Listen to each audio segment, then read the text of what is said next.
इस्लामाबाद में वकला action committee के एहतजाज में शरीक वकला सरीना चौक पहुंच गए हैं। इंतजामिया की जानिब से सरीना चौक को कंटेनर्स लगाकर सील किया गया है, जबकि रेड जोन में दाखिल होने की कोशिश पर वकला और पुलिस एहलकारों के दरमियान झड़प भी हो रही है, जबकि रेड जोन में दाखिला न मिलने के बाद वकला ने श्रीनगर हाईवे ब्लॉक कर दी है। हमारे साथ मौजूद हैं अरफा फिरोज जकी। अरफा, क्या हालात देख रहे हैं आप? कितनी बड़ी तादाद में वकला पहुंचे? इस्लामाबाद बार, डिस्ट्रिक्ट बार, जो जितने भी वकला की जो इंतजामिया जो है यहाँ वकला की इस्लामाबाद में, उनकी तरफ से आज एहतजाज की कॉल दी गई है। और कुछ देर कबल जो है एक मकामी होटल में पहले वकला एक्शन कमेटी ने प्रेस कॉन्फ्रेंस किया। उन्होंने कहा कि आईनी तरमीम के खिलाफ उन्होंने एहतजाज की कॉल दी है। फिर उन्होंने कहा कि आज जो जुडिशल कमीशन का इजलास है उसको जो मौखर किया जाए।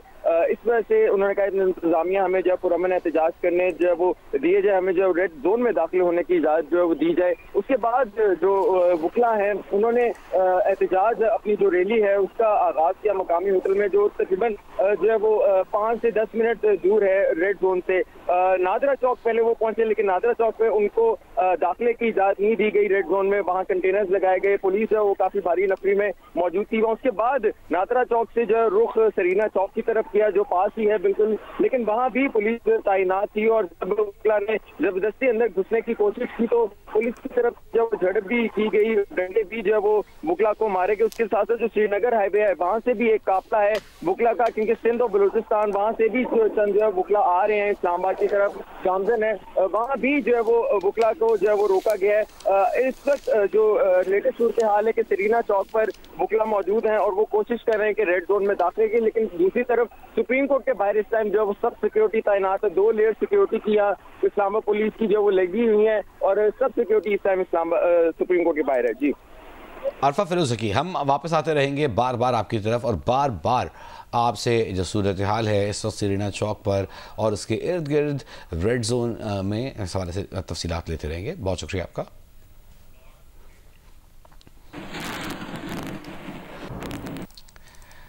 एक जानिब कुछ वकला तंजीमों की जानिब से एहतजाज किया जा रहा है, तो मुल्क भर से वकला की 6 नुमाइंदा तंजीमों ने जुडिशल कमीशन इजलास के ख़िलाफ़ वकला के एहतजाज को मुस्तरद कर दिया है। इन तंजीमों ने एक मुश्तरका एलामिया जारी किया है, जिसमें उनका कहना है कि वकला के अंदर कुछ सियासी ग्रुप हैं जो अपने मज़मूम मज़ाहिम की खातिर और अपने मुतनाज़ सियासी एजेंडे को लेकर जुडिशल कमीशन इजलास के खिलाफ एहतजाज और हड़ताल की अपील कर रहे हैं। हम इस अपील को सख्ती से मुस्तरद करते हैं और इसकी मजम्मत करते हैं। ये मुश्तरका बयान जारी करने वालों में Pakistan bar council, supreme court बार association, Punjab bar council, Khyber Pakhtunkhwa bar council, Balochistan high court bar association और Sindh high court bar association ने जारी किया है। इन तंजीमों ने अपने मुश्तरका बयान में कहा है कि हम जुडिशल कमीशन की कार्रवाइयों की मुकम्मल हिमायत करते हैं। जुडिशल कमीशन की तरतीब बहुत मुतवाज़िन है। हम 26वीं आइनी तरमीम और उसके बाद की कानून साजी की हिमायत करते और उसे आइन का हिस्सा समझते हैं। इन तंजीमों ने कहा कि हड़ताल की कॉल देने का हक नुमाइंदा तंजीमों को ही है। इस सिलसिले में 3 मुश्तरका बयान जारी किए गए हैं, जिनका मतन एक ही है। एक बयान सदर सुप्रीम कोर्ट बार एसोसिएशन मियां रऊफ अता के दस्तखतों से जारी किया गया है, जबकि दूसरा मुश्तरका बयान पाकिस्तान बार काउंसिल के सेक्रेटरी की जानिब से जारी किया गया है। तीसरे मुश्तरका बयान पर Sindh high court bar Association के सदर बैरिस्टर सरफराज अली के दस्तखत हैं।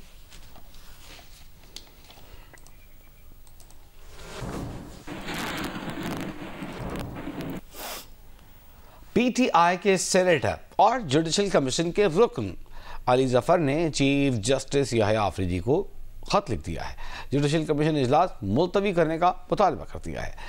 PTI के सेनेटर अली जफर का कहना है कि जजेस के ट्रांसफ़र से इस्लामाबाद हाई कोर्ट की सीनियरिटी लिस्ट तब्दील हुई है। जजेस के तबादले से तासुर है कि सारा इंतजाम बानी PTI और बेशरमी की अपीलों के लिए किया गया है। मुनासिब होगा कि जजेस की सीनियरिटी का मसला हल होने तक कमीशन इजलास मुअख्खर किया जाए। अगर इजलास करना ही है तो ट्रांसफ़र शुदा जजेस को कंसिडर न किया जाए। इससे पहले सुप्रीम कोर्ट के 4 जजेस भी चीफ जस्टिस याहिया आफरीदी को लिखे गए ख़त में सुप्रीम कोर्ट में नए जजेस की तकरीर रोकने और जुडिशल कमीशन का इजलास मुअख्खर करने की दरख्वास्त कर चुके हैं। इस्लामाबाद हाई कोर्ट के जजेस की जानिब से भी ख़त लिखकर ऐसा ही मुतालबा चीफ जस्टिस पाकिस्तान से किया गया है।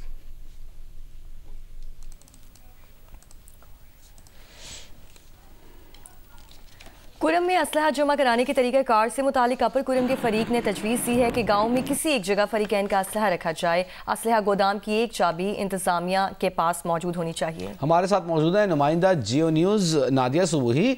नादिया, यानी कि उन्हीं को चौकीदार बना दिया जाए, असलहा जमा करा दिया जाए, वहीं पर चाबी उन्हीं के पास हो। देखिए, इसमें यह है कि कुरम में जो असला जमा कराने का तरीक़ाकार इन दोनों फरीकैन ने दिया था हुकूमत को, तो पहले तो मुशावरत की गई, उसके बाद जो हमें अंदर की कहानी पता चली है और जो तफसीलात के मुताबिक एक जो अपर कुरम के जो फरीक हैं उनके कहना है कि हर गांव की सतह पर किसी मशर जो वहाँ के जो बड़े होते हैं, कमेटी कायम की जाए और किसी एक फरीक जो ऐसा फरीक हो जो जहाँ पर असला रखा जाए वो जिम्मेदार हो। इसी तरह जो असला गोदाम में अगर होगा तो एक चाबी इंतजामिया के पास हो और दूसरी चाबी मशर के पास हो। ये अपर कुरम के जो फरीक हैं वो अपनी तजावीज़ उसमें दे रहे हैं।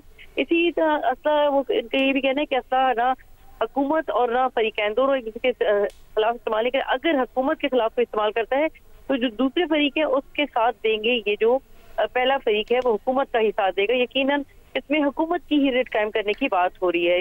इसी तरह हुकूमती कार्रवाई में कमेटी का भी वही फरीक साथ भी देंगे। दूसरी तरफ जो बैरूनी जो हमारी मुदाखलत होती है या दूसरे मुल्क की तरफ से जारियत की सूरत में हुकूमत असला फरीकैन को देगी। ये अपर कुरम के फरीकैन ने अपनी तरफ से बहुत शुक्रिया नादिया सुबही। और इस वक्त आपको ले चलेंगे फास्ट बॉलर नसीम शाह कराची में नेशनल स्टेडियम में गुफ्तगू कर रहे हैं। इम्पोर्टेंट है मेरे ख्याल से, क्योंकि पेस ऑब्वियसली इम्पोर्टेंट है, लेकिन अगर आप 140 तक बॉल करते हैं, 137, 138, 140 तक और अच्छी लाइन लेंथ पे बॉलिंग करते हैं तो आई थिंक ये इम्पैक्टफुल है। आजकल अगर आप पूरी दुनिया में देखें तो एवरेज स्पीड यही होता है। नसीम, इंजरी से पहले आप काफ़ी रिदम में थे, भले वो 2022 का वर्ल्ड कप था। पोस्ट इंजरी उस तरीके से परफॉर्मेंसेज नहीं हो पा रही और अनफॉर्चुनेट ये है कि हमारी होम कंडीशंस हैं और हमें क्लीनर्स को लेके जा रहे हैं फास्ट बॉलर, तो कंडीशंस आपको सपोर्ट नहीं कर रही कि स्पिनर्स को सपोर्ट कर रही हैं, या क्या चीज़ें कि हमारे फास्ट बॉलर उस तरीके का इम्पैक्ट नहीं कर पा रहे जैसे माजी में हम देखते थे, शुएब भाई करते थे, वसीम अकरम अपनी होम कंडीशंस में भी हमारे फास्ट बॉलर को इम्पैक्ट नहीं डाल पा रहे, क्या रीज़न? देखिए, आपने बात की इंजरी की, देखें ऑब्वियसली जब तक आप बड़ी परफॉर्मेंस देते हैं तो उसी के बाद आपको हर चीज़ आपको लोग भी देखते हैं कि अब सारी चीज़ें ठीक हो गई। ऑब्वियसली आप पीछे मेहनत करते हैं उस चीज़ के, ऑब्वियसली उस तरह की बड़ी परफॉर्मेंस नहीं आ रही जिस तरह की मैं एक्सपेक्ट कर रहा हूँ। जिस तरह लास्ट 2 सीरीज़ में अगर देख लो तो परफॉर्मेंस थी, बट उतनी अच्छी नहीं थी जितनी मैं एक्सपेक्ट कर रहा हूँ और उसी चीज़ के लिए मैं हार्ड वर्क कर रहा हूँ और पिछला जितना भी मुझे टाइम मिला है तो उन सारी चीज़ों पे काम किया और ऑब्वियसली मैं उम्मीद करता हूँ कि मेरी वो परफॉर्मेंस आए जो मैं एक्सपेक्ट करता हूँ और उसी के लिए मैं खेलता हूँ, उसी के लिए मैं कोशिश करता हूँ। बाकी फास्ट बॉलर के देखिए आपके सामने है, जिस तरह की अभी भी जो मैचेस चल रही हैं, दूसरा मैच आज चल रहा है इन पिचेस पे। एज अ फास्ट बॉलर आप जितनी अच्छी एरियाज पे और जितनी डिसिप्लिन बॉलिंग करोगे तो उतना ही स्क्वीज बॉलिंग, क्योंकि इस पे आपको ऐसा नहीं है कि आपको ऐसा सपोर्ट हो इन पिचेस पे कि आप बड़े आउट 5 आउट कर रहे हो। आपको स्क्वीज बॉलिंग करके अच्छी इकोनॉमी के साथ टीमों को अंडर प्रेशर कर सकते हो अच्छी लाइन लेंथ से। तो आई थिंक इन पिचेस पे यही होगा। बाकी ऑब्वियसली स्पिनर्स का भी इसमें बड़ा रोल है कि वो किस तरह का लेके चलते हैं। तो I think as a team आपको as a bowling unit, spinner वो फास्ट बॉलर जो भी हो, आपको इन पिचेस पे बहुत डिसिप्लिन और बहुत अच्छी लाइन लेंथ पे बॉलिंग करनी पड़नी। अच्छा नसीम, ज़ाहिर है इंडिया पाकिस्तान नहीं आ रहा खेलने के लिए, तो इस मैच की हाइप वैसे तो होती है, अब मजीद बढ़ गई है। तो ज़ाहिर लोग अब चाहेंगे कि इंडिया को पाकिस्तान दुबई में जाके हराए और बुरी तरीके से हराए, ये लोगों का एक ख्वाहिश होती है क्रिकेट फैंस की। आप लोगों का इस मैच को लेकर क्या टीम में डिस्कशन हो रहा है? और पर्सनली आपका बड़ा अच्छा रिकॉर्ड रहा है इंडिया के अगेंस्ट, तो कोई टारगेट है किसी खास बैटर को आउट करने का इस दफ़ा? ऑनेस्टली अभी तक टीम में कोई ऐसी डिस्कशन नहीं हुई कि इंडिया के अगेंस्ट क्या करना है क्या नहीं करना है, क्योंकि जितने भी प्लेयर्स हैं आई थिंक सबका ये फोकस है कि हम पूरे टूर्नामेंट में अच्छी क्रिकेट कैसे खेलेंगे और किस तरह हम फाइनल में पहुंच के और फाइनल जीत सकते हैं। तो आई थिंक सबकी यही सोच है। बाकी अगर आप एक मैच के लिए स्पेसिफिकली सोच लो कि इस मैच को कैसे जीतना है, तो उससे हमारा वो टारगेट अचीव नहीं होना, क्योंकि पूरा टूर्नामेंट है और हमें पूरे टूर्नामेंट में अच्छी क्रिकेट खेलनी पड़नी है। तो आई गेस यही है कि जितना आप अपने आप को मैच से पहले अंडर प्रेशर करते हो कि यार यही मैच है और इतना बड़ा मैच है, ऑब्वियसली प्रेशर मैच है और उस दिन जो जितना प्रेशर को हैंडल करेगा और जितना काम रिलैक्स होकर अपनी क्रिकेट बेसिक क्रिकेट खेलेगा तो वही बेस्ट करेगा, क्योंकि मैच से पहले जो हाइप होती है, ऑब्वियसली एज अ प्लेयर आपको उन चीज़ों को कंट्रोल करना है और आपने नॉर्मल जिस तरह बाकी टीम्स के खिलाफ क्रिकेट खेलते हैं तो उनके खिलाफ भी वही क्रिकेट खेलें। अच्छा नसीम, आप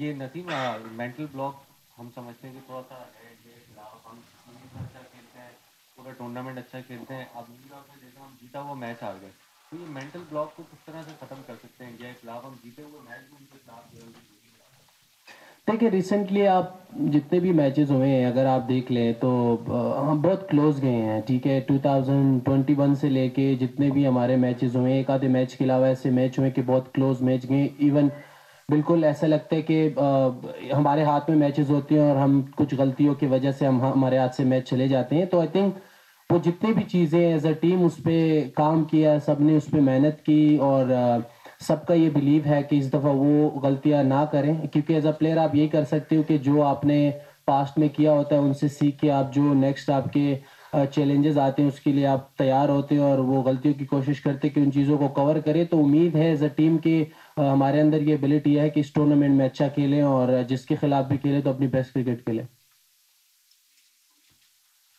नसीम, अभी आपने पाकिस्तान की फास्ट बॉलिंग के हवाले से बात की और आपने कहा कि स्पिनर तो रखा ही इसलिए गया है कि आप पाकिस्तान के प्रीमियर फास्ट बॉलर खेल रहे हैं, लेकिन आईसीसी में ये बेहतरीन मौका है क्योंकि प्लेयर है आप आरिफ अफगानी का, उससे बड़ी उम्मीदें हैं। तो 2023 में आप अंकित हो गए थे, 2022 में शाहीन अंकित हो गए थे, तो अब हम आपसे क्या उम्मीद रखते हैं कि पाकिस्तान के एक बेस्ट फास्ट बॉलिंग अटैक है और इस चैंपियंस ट्रॉफी में पाकिस्तान को कहाँ तक ले जाएगा? क्योंकि लोग थोड़ा सवाल उठा रहे हैं, आपके 10 ओवर में 70 रन और 10 ओवर में शाहीन की 88 रन। देखिए ऑब्वियसली अब एक मैच पे आप उस तरह नेगेटिव नहीं सोच सकते एज अ फास्ट बॉलर। अगर आप पिछले 3 सीरीज देख ले तो हमारे बॉलर्स ने काफ़ी ज़बरदस्त बॉलिंग की ऑस्ट्रेलिया में, साउथ अफ्रीका में। तो अब यही है कि ऑब्वियसली मैं इस चीज़ से कभी पीछे नहीं भागता कि जो हमारी एग्जीक्यूशन थी शायद वो इतनी अच्छी नहीं हुई जो हम एक्सपेक्ट करते थे, लेकिन एक आधे मैच से आप सीखते हैं और ये एज अ स्पोर्ट्समैन आपकी लाइफ में ये चीज़ आती रहती हैं। और मेरे ख्याल से कि मेरा पूरा बिलीव है अपने बॉलिंग यूनिट पे कि हम आगे अच्छा करेंगे और जो भी ऑब्वियसली लास्ट मैच में हुआ जो हम एक्सपेक्ट कर रहे थे उतना अच्छा नहीं हुआ, लेकिन हम इस चीज़ को कम और कर सकते हैं और हम अपना बेस्ट दे सकते हैं और मेरा ये बिलीव है कि हम सब एज अ बॉलिंग यूनिट अच्छा करेंगे। एक चीज़ कही जाती है कि अपनी गलतियों पे ज़ाब्ता लाना है, तो गलतियाँ कौन कौन सी होती है ये अभी तक पता नहीं चला। फील्डिंग में कौन सी गलतियाँ होती हैं, बॉलिंग में कौन सी गलतियाँ होती हैं, बैटिंग में कौन सी गलतियाँ होती हैं। तो गलतियों के हवाले से तो बताया जाता है कि हमने गलतियाँ की हैं, लेकिन ये नहीं बताया जाता कि कौन कौन सी गलतियाँ हुई। क्या कहें? देखिए ऑब्वियसली आपको as a international player, as a professional आपको पता होता है कि आपने क्या गलती की और एज अ टीम आप डिस्कस करते हैं। ऑब्वियसली अपनी गलती आप पूरी दुनिया को नहीं बताते, लेकिन वो एज अ टीम डिस्कस होती है कि हमारी क्या क्या गलतियां और हमने इसको कैसे ठीक करना है। एज अ फास्ट बॉलर और as a batsman, as a international cricket आपको पता होता है कि मैं क्या चीज़ मुझसे गलत हो रही है और उस चीज़ के लिए मैं कितना हार्ड वर्क कर रहा हूँ। और जब तक वो चीज़ आपने ग्राउंड में नहीं शो किया होता तब तक दुनिया को नहीं पता चलता कि मैंने फॉर एग्जांपल मैं किस चीज़ों पे काम किया, मैंने कितना हार्ड वर्क किया। वो पीछे घर में मैं जाता रहा हूँ, मैंने क्या किया वो किसी को नहीं पता। जब तक मैं ग्राउंड में शो करूँगा तो ये क्रिकेट है ही ऐसी चीज़ कि जब तक आप परफॉर्म करते हो तो आपकी गलतियाँ सारी चीज़ें कवर हो जाती। जब तक आप नहीं करते तो ऐसा लगता है कि आपकी हर चीज़ में प्रॉब्लम है। तो आई थिंक ग्राउंड में वो चीज़ आप शो करते हैं और ऑब्वियसली मेहनत सारे करते हैं। तो मेरे ख्याल से मेरा ये बिलीव है कि हम अच्छी क्रिकेट खेलेंगे तो वो गलतियाँ ही कवर हो जाएंगी। अच्छा शाहजी, ये बताइएगा कि एक तो कज़ाज़ी स्टेडियम लाहौर चमचमाती इमारत और फिर अब नया ग्राउंड और अब कराची में, और कराची में यकीनन नहा तो आप लोग शिकस्त खा गए, लेकिन अब कराची में जो है 12 को बहुत अहम मैच है आपका साउथ अफ्रीका से, उसके लिए क्या तैयारियाँ हैं? और इसके अलावा ये बताइएगा कि बायसियत टीम मेंबर और आप बहुत अहम फास्ट बॉलर हैं पाकिस्तानी टीम के, जो टीम सेलेक्ट हुई है चैम्पियंस ट्रॉफी के लिए, आप एज अ प्लेयर खुद संजीदा हैं और मुतमईन है ये टीम जो सिलेक्ट हुई है? पहले आपने स्टेडियम की बात की किस स्टेडियम है? दोनों। देखिए स्टेडियम तो बहुत मज़े के हैं। कदापि स्टेडियम जिस तरह बना है मज़े के, और इसलिए हमने उसमें मैच खेला है। तो रिज़ल्ट हमारे हाथ में नहीं आया, लेकिन ये है कि हम कोशिश कर सकते हैं कि यहाँ पे आके कराची आके हम अपनी बेस्ट क्रिकेट खेलें और अगला मैच जीत जाएं।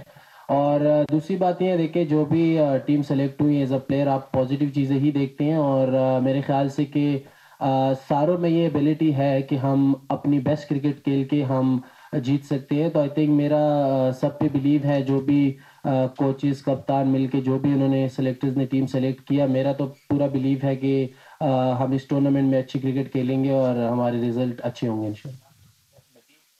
हेलो, टीम बॉलिंग के साथ बहुत काम कर रहे हैं, बैटिंग के बारे में बताइएगा, उसके कितना काम कर रहे हैं, शब्दों पर आ जाती है और फिर शायद देखना भी चाहते हैं आपकी बैटिंग को, तो बैटिंग पे कितना काम कर रहे हैं?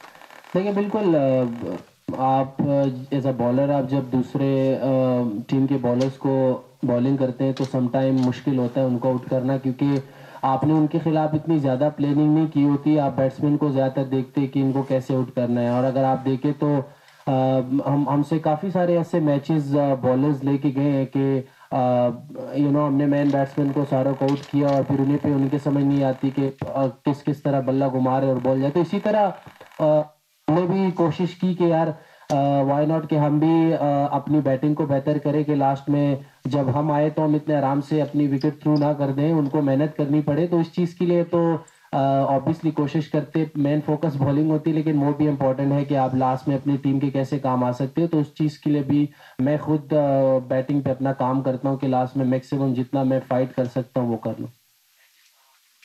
Thank you sir.